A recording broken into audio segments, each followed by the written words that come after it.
ഈ സർക്കാർ വന്നിട്ട് 80 ദിവസം പിന്നിടുകയല്ലേ സർ? ഇതുവരെയും KPCC പ്രസിഡന്റിനെ തീരുമാനിക്കാനായിട്ട് ഇവർക്ക് കഴിഞ്ഞിട്ടില്ല. കഴിഞ്ഞ ഇടയ്ക്ക് കേട്ട ഒരു കാര്യം എന്ന് പറയുന്നത് മുഖ്യമന്ത്രിയെ തീരുമാനിച്ച രീതിയിൽ KPCC പ്രസിഡന്റിനെ തീരുമാനിക്കുമെന്നാണ്. അപ്പൊ മുഖ്യമന്ത്രിയെ തീരുമാനിച്ചത് എങ്ങനെയാണെന്നും എന്തെല്ലാം അതിൻ്റെ ഉള്ളിൽ ഉടായിപ്പ് നടന്നിട്ടുണ്ടെന്നുള്ളതൊക്കെ നമുക്കറിയാം. അപ്പോ ഇവർക്ക് ഇതുവരെയും ഈ ഒരു തീരുമാനം എത്താത്തതിന് പിന്നിൽ ഇവിടെയും ചരടുവലികൾ മാത്രമാണോ നടക്കുന്നത്? ഭയങ്കരമായ ചരടുവലികളാണ്, നിസാര ചരടുവലികളാണ്. അതിന്റെ പ്രധാനപ്പെട്ട കാര്യം എന്ന് വെച്ചിട്ടുണ്ടെങ്കിൽ ഒരു സൈഡിൽ എ ഗ്രൂപ്പാണ്, ഒരു സൈഡില് സതീശനുണ്ട്, ഒരു സൈഡില് മറ്റേ KC ഗ്രൂപ്പ് എന്ന് പറയുന്ന പുതിയ ഗ്രൂപ്പ് ഉണ്ട്. അവർക്കാണ് പ്രാമുഖ്യമുള്ളത്. അവർ വിചാരിക്കുന്ന ആളായിരിക്കും മിക്കവാറും ഇങ്ങോട്ട് വരിക. പക്ഷെ അങ്ങനെ വരുമ്പോ തന്നെ ഇവിടുത്തെ ഭരണത്തിന് അനുകൂലമായി നിൽക്കുന്ന ഒരാൾ വേണം എന്ന് പറയുന്ന ചരടുവലിയുണ്ട്. അപ്പൊ പിന്നെ പഴയ ഐ ഗ്രൂപ്പ് എന്ന് പറഞ്ഞാൽ രമേശ് ചെന്നിത്തലയുടെ ചെറിയൊരു ടീം, ഒരു ഫ്രിഞ്ച് ഗ്രൂപ്പും ഉണ്ട്. അപ്പൊ ഇത്തരത്തിലുള്ള നിരവധി ഗ്രൂപ്പുകൾ തമ്മിൽ ഇതിന് വടംവലിയാണ് ശരിക്കും. ഈ വടംവലിയുടെ നടുവിൽ പെട്ട് കിടക്കുകയാണ് നമ്മുടെ രാഹുൽ ഗാന്ധിയൊക്കെ. അതായത് ഇതിനിടയിൽ എന്ത് തീരുമാനം എടുക്കും എന്ന് പറയുന്നത് വലിയ തലവേദനയുള്ള കാര്യമാണ്. ഒന്ന്. പിന്നെ രണ്ടാമത്തെ കാര്യം എന്ന് പറഞ്ഞാൽ താങ്കൾ അറിയേണ്ടത് ഇപ്പൊ ഇതിനു വേണ്ടിയിട്ട് കോമ്പീറ്റ് ചെയ്യുന്ന ആളുകൾ ആരാ? ഒന്ന് ബെന്നി ബെഹനാൻ പണ്ട് മുതലേ പുള്ളി ഇത് ആകണം എന്ന് ആഗ്രഹിച്ച ഒരാളാണ്. അപ്പൊ അദ്ദേഹത്തിന്റെ കാസ്റ്റും അതുപോലെ റിലീജിയനും ഒക്കെ നോക്കിയിട്ടാണ്. അപ്പൊ അങ്ങനെ നോക്കിയിട്ട് വേണ്ട എന്ന് ബെന്നി കട്ടായം പറഞ്ഞു. കാരണം അങ്ങനെ നോക്കിയ ബെന്നി ഒരിക്കലും ആവൂല. അപ്പൊ കാരണം ചില കോമ്പിനേഷൻസ്, ഈ സമുദായ കോമ്പിനേഷൻസ് ഒക്കെ ഉൾപ്പെടുത്തണം. ഇപ്പൊ ഉദാഹരണത്തിന് ഇവിടെ മറ്റേ മുഖ്യമന്ത്രി ഒരു നായരാകുമ്പോൾ സ്വാഭാവികമായിട്ടും ഇത് ക്രിസ്ത്യൻ കമ്മ്യൂണിറ്റിയിൽ നിന്നായിരിക്കണം എന്ന് പറയുന്ന ചിന്താഗതിയൊക്കെ ഉണ്ട്. അപ്പൊ അതുപോലെ മറ്റൊരാൾ പറയുന്നത്, കൊടിക്കുന്നിൽ സുരേഷ് പറയുന്നത് ഇതേവരെ ഒരു മറ്റേ ഷെഡ്യൂൾ കാസ്റ്റ് ഷെഡ്യൂൾ ട്രൈബിൽ നിന്ന് ആരും ആയിട്ടില്ല. അപ്പൊ അത്തരത്തിൽ ഒരാളെ വേണ്ടേ, അങ്ങനെ ഒരു സന്ദേശം കൊടുക്കണം എന്ന് പറയുന്ന മഹത്തായ സന്ദേശമാണ് അദ്ദേഹം പറയുന്നത്. പക്ഷെ പറയുന്നതിന്റെ പിന്നിലുള്ള കാര്യം അത് വേറെ ആർക്കും കൊടുക്കരുത്, എനിക്ക് തന്നെ എന്ത് ചെയ്യണം തന്നെ മനസ്സിലായി. അല്ലാതെ വ്യക്തമാണ്. അപ്പൊ അങ്ങനെയുള്ള വലിയ അധികാരമോഹമില്ലാത്ത ഒരുപറ്റ നേതാക്കന്മാരാണ്. പിന്നെ ഇതിന്റെ ഇടയിലൂടെ ഇപ്പൊ KCക്ക് താല്പര്യമുള്ള ആളുകൾ എന്ന് പറഞ്ഞാൽ മാത്യു കുഴൽനാടൻ അതുപോലെയുള്ള ആളുകളിലെയും താല്പര്യമുണ്ട്. അപ്പൊ അത്തരത്തിൽ ഊർജ്ജസ്വലമായിട്ടുള്ള കുറച്ചുകൂടി ചെറുപ്പമുള്ള ഒരു KPCC നേതൃത്വം വരട്ടെ എന്ന് പറയുന്ന ചിന്താഗതി ഉണ്ട്. സാർ, ഈ ബെന്നി ബെഹനാൻ, കൊടിക്കുന്നിൽ ഇവരൊക്കെ പ്രവർത്തന പാരമ്പര്യം ഉള്ളവരാണല്ലോ. അപ്പോ അവർക്കത് ആകാനുള്ള അർഹതയില്ല എന്ന് പറയാൻ പറ്റുമോ നമുക്ക്? അല്ല, അവർക്ക് എല്ലാവർക്കും അർഹതയുണ്ടല്ലോ. ഇപ്പൊ അല്ലെങ്കിൽ താങ്കൾ പറഞ്ഞാൽ ഇപ്പൊ മാത്യു കുഴൽനാടനായാലും എന്താണ് KPCC ചലിക്കൂലേ? KPCC ഇതുപോലൊക്കെ തന്നെ ചലിക്കും. അല്ല, ഇതിന്റെ പിന്നിലുള്ള പ്രശ്നം താങ്കൾ ഉദ്ദേശിക്കുന്ന പോലെ ഇതിന്റെ അർഹതയൊന്നുമല്ല. ഇത് ആദ്യത്തെ പ്രശ്നം എന്ന് പറഞ്ഞാൽ ഒന്ന്, ഹിന്ദു നായർ കമ്മ്യൂണിറ്റിക്ക് ഇപ്പൊ തന്നെ നമ്മുടെ ഇതിനകത്ത് വലിയ പ്രാധാന്യമുണ്ട്. ഇപ്പൊ ഏതില് നമ്മുടെ മന്ത്രിസഭയിൽ. കാരണം എന്താ, മുഖ്യമന്ത്രി സതീശ മേനോനാണ്, അതുകൂടാതെ ചെന്നിത്തലയാണ് ആഭ്യന്തര വകുപ്പ്. അപ്പൊ തന്നെ കാര്യങ്ങൾ എന്തായി ഇതായി. പിന്നെ AP അനിൽകുമാർ, അദ്ദേഹത്തിന് സാധാരണ കൊടുക്കുന്നത് പട്ടികജാതി പട്ടികവർഗ വകുപ്പൊക്കെയാണ്. ഇപ്പൊ അദ്ദേഹത്തിന് വലിയ പ്രാമുഖ്യമുള്ള വകുപ്പുകൾ കൊടുത്തിട്ടുണ്ട്. അദ്ദേഹം ഒരു റിസർവേഷൻ മണ്ഡലത്തിൽ നിന്ന് ജയിച്ചു വന്ന MLA ആണ്. അപ്പൊ അത്തരത്തിൽ ഏതാണ്ട് അവരെ എല്ലാവരെയും തന്നെ ഞങ്ങൾ അക്കോമഡേറ്റ് ചെയ്തിട്ടുണ്ട്. പിന്നെ ഈഴവ പ്രാതിനിധ്യത്തിന് വേണ്ടിയിട്ട് M ലിജുവിനും അതുപോലെ ബിന്ദു കൃഷ്ണർക്കൊക്കെ കൊടുത്തിട്ടുണ്ട്. അപ്പൊ അങ്ങനെ അല്ലാതെ ഇനി കൊടുക്കേണ്ടി വരുന്നത് ഒരു ക്രിസ്ത്യൻ നോമിനിക്കായിരിക്കും. പക്ഷെ ക്രിസ്ത്യനിൽ തന്നെ വേറൊരു പ്രശ്നമുണ്ട്. RC വേണോ, മറ്റേ ഇത് വേണോ, ലാറ്റിൻ വേണോ, ബാക്കിയുള്ളത് വേണോ എന്നുള്ള പ്രശ്നങ്ങളുണ്ട്. അപ്പൊ അത് സത്യം പറഞ്ഞിട്ടുണ്ടെങ്കിൽ ഇപ്പൊ സണ്ണി ജോസഫ് സാറാണ് മാറുന്നത്. അപ്പൊ മാറുമ്പോഴേക്കും അവിടെ അങ്ങനെ തന്നെ ഒരാളെ വെച്ചേ പറ്റൂ എന്ന് പറയുന്ന ചിന്താഗതിയുണ്ട്. അപ്പൊ MMSന്റെ ഒക്കെ താല്പര്യം എന്ന് പറഞ്ഞാൽ അങ്ങനെയല്ല, ഒരു വേറൊരു ന്യൂനപക്ഷത്തിന് കൊടുക്കുക, ഒരു മുസ്ലിമിന് കൊടുക്കുക, അതായത് ഞാൻ തന്നെ വന്നിരിക്കാന്നാണ്. അപ്പൊ അങ്ങനെ എല്ലാവർക്കും എല്ലാവരുടേതായിട്ടുള്ള താല്പര്യങ്ങളുണ്ട്. പിന്നെ ഇതിന് ഈ താല്പര്യങ്ങളൊക്കെ പരിഗണിച്ചിട്ട് വേണം ഇനി അവിടെ ഇരുന്നിട്ട് എന്ത് ചെയ്യുമെന്നുള്ളത് തീരുമാനിക്കാൻ. അവിടെ ഇരുന്നിട്ട് എന്ത് ചെയ്യും എന്നുള്ള അതും കൂടിയിട്ടുള്ള കാര്യം. അല്ലാതെ KPCC പ്രസിഡന്റ് ആയിട്ട് ഒരാൾ വന്നിരിക്കുന്നു ജാതിമത സമവാക്യങ്ങളൊക്കെ പരിഗണിച്ച് കൊണ്ടുവന്ന് ഇരുത്തി കഴിഞ്ഞ ശേഷം അവരെങ്ങനെ വർക്ക് ചെയ്യുമെന്ന് ഇത് കഴിഞ്ഞിട്ട് വേണം. അതായത് അവർക്ക് എത്ര മികവുണ്ട്, കഴിവുണ്ട് എന്നൊക്കെ എന്ത് ചെയ്തിട്ട് വേണം. കോൺഗ്രസിന്റെ എക്കാലത്തെയും വലിയ ദുര്യോഗമാണ്. അതേസമയം CPM-നകത്ത് ഇപ്പൊ 10 നായർ മന്ത്രിമാരെ വെച്ചിട്ട് ആരെങ്കിലും നായർ മന്ത്രിയാണെന്ന് പറഞ്ഞാൽ ഇല്ല. അതുപോലെ CPM-ന്റെ സംസ്ഥാന സെക്രട്ടറിയെ തെരഞ്ഞെടുക്കുമ്പോൾ അത് മറ്റേ ഇന്ന ജാതി മതത്തിൽ നിന്ന് വേണമെന്ന് വേറെ സമുദായ സംഘടനകളൊക്കെ എന്ത് ചെയ്യും, പറയോ? ഇല്ല. ഇതിപ്പോ താങ്കൾ അറിയേണ്ടത് പല ബിഷപ്പുമാരുടെ നോമിനേഷൻ ഒക്കെ പോയി കഴിഞ്ഞ അവിടെ ഏത് ഞങ്ങൾക്ക് ഇന്ന ആളാണ് താല്പര്യം ഞങ്ങൾക്ക് ഇന്നാളാണ് താല്പര്യം, ഞങ്ങൾക്ക് ഇന്നാളാക്കണം എന്ന് പറഞ്ഞുകൊണ്ട് പോയി കഴിഞ്ഞു. സാർ അത് പരിഗണിച്ചില്ലെങ്കിൽ ചിലപ്പോ ഇലക്ഷൻ ഒക്കെ വരുന്ന സമയത്ത് അല്ലെങ്കിൽ പ്രത്യേക കാര്യങ്ങളൊക്കെ വരുന്ന സമയത്ത് ഇടയലേഖനം വരെ ഒരു വായിച്ചു കളയൂല. അല്ല, ഇടയലേഖനമൊക്കെ ഇപ്പൊ വായിച്ചാലും ഇല്ലെങ്കിലും ഇനിയിപ്പോ ഇടയലേഖനം വായിച്ചിട്ട് ഇപ്പൊ ഇലക്ഷൻ ഇനി 2029 ഇലക്ഷനിൽ, അതുകൊണ്ട് ഇനിയിപ്പോ ഇടയലേഖനം വെറുതെ വായിച്ചുകൊണ്ടിരിക്കാന്ന് മാത്രമേ.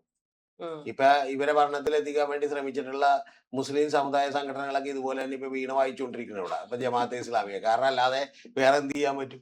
കാരണം വെച്ചാൽ PM ശ്രീ നടപ്പാക്കും, സുഗുണനെ രക്ഷിക്കും, ഇതേ ഏറ്റവും ഒടുവിൽ വരുമ്പോഴേക്കും എന്ന് പറഞ്ഞിട്ടുണ്ടെങ്കിൽ വന്ദേ മാതരം മുഴുവനായിട്ടും പാടും. മനസ്സിലായ? ഇപ്പൊ ശരിക്കും പറഞ്ഞാൽ മീഡിയ വണ്ണിലൊക്കെ എന്ന് പറഞ്ഞിട്ടുണ്ടെങ്കിൽ മറ്റേ ദുഃഖാചരണമാണ്. 7 ദിവസത്തേക്ക് ദുഃഖാചരണം വയലിലിട്ട് വായിക്കണേണ്. ഒന്ന് ദാവീദ്, ഒന്ന് മറ്റേ റാവു, നമ്മുടെ സുഹൃത്ത് റാവുത്തരി, അതുപോലെ ജഡ്ജിംസ് ഒക്കെ ഇങ്ങനെ വായിച്ചുകൊണ്ടിരിക്കുകയാണ്. അവരുടെ വിഷമം ഞാൻ അവരുടെ ദുഃഖത്തിൽ പങ്കുചേരുകയാണ്.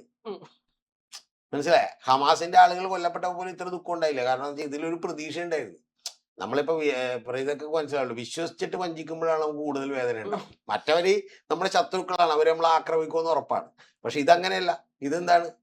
ഇത് ശരിക്കും പറഞ്ഞാൽ സതീശൻ എന്ന് പറഞ്ഞ് പൊക്കി ഏത് ഇടത് ഹിന്ദുത്വ എന്നൊക്കെ പറഞ്ഞു. ഏത് ഒന്ന് ആലോചിക്കണം. ഇടത് പാർട്ടികളല്ല ഇപ്പൊ ഇടത് ഹിന്ദുത്വമാണ് ഭരിക്കുന്നത് എന്നൊക്കെ പറഞ്ഞു.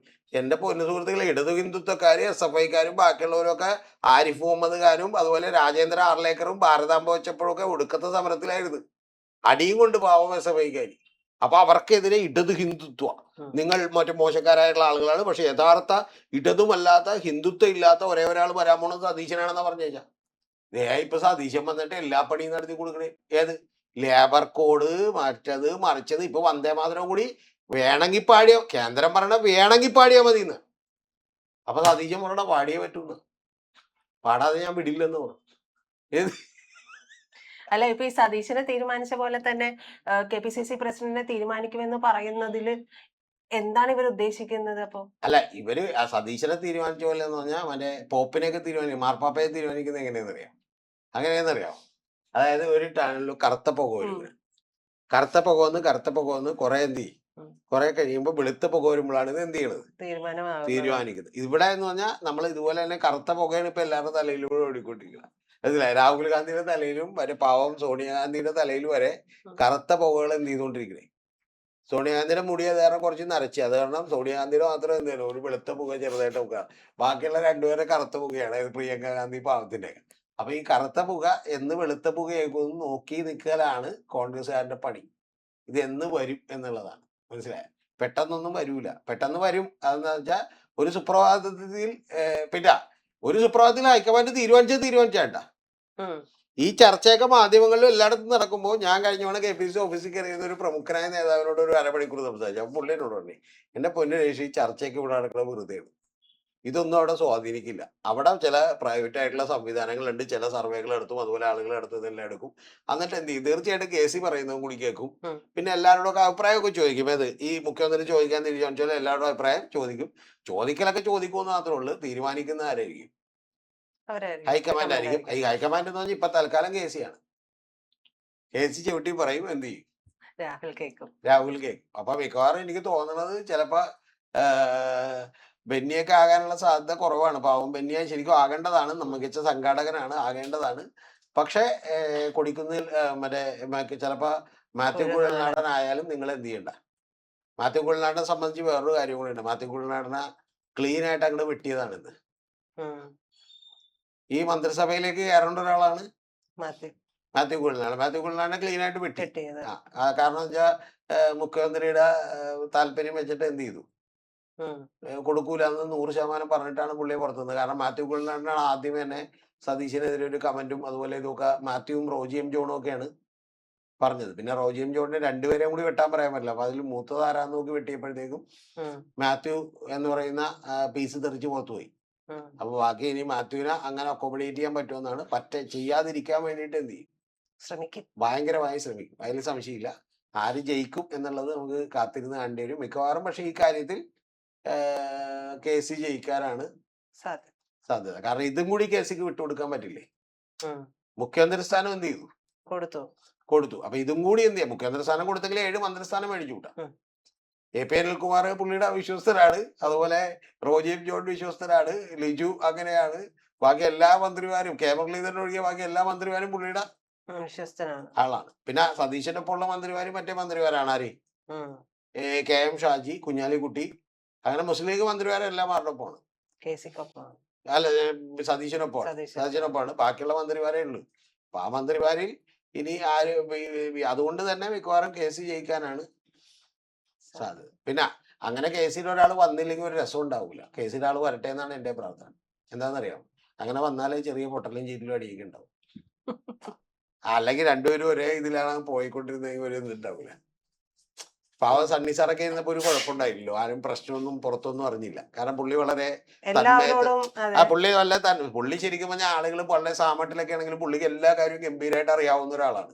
പുള്ളി വളരെ തന്മയത്വത്തോടെ അത് എന്ത് ചെയ്തു, ഹാൻഡിൽ ചെയ്തു. പക്ഷെ ആളുകൾ ചിലപ്പോൾ ഇന്നഫിഷ്യന്റ് ആണ് ഇതാന്നൊക്കെ പറയും. പക്ഷെ എങ്കിൽ പോലും പുള്ളിക്കറിയാം എല്ലാ കാര്യങ്ങളും ചെയ്യേണ്ടത് എങ്ങനെയാണെന്നും എന്താണ് ചെയ്യേണ്ടതെന്നും ഒക്കെ പുള്ളിക്ക് നല്ല വ്യക്തമായ ധാരണയുള്ള ആളാണ്. ഒരു സംശയമില്ലാത്ത ഒരാളാണ്. എനിക്ക് നേരിട്ട് അറിയാവുന്ന ആളാണ്.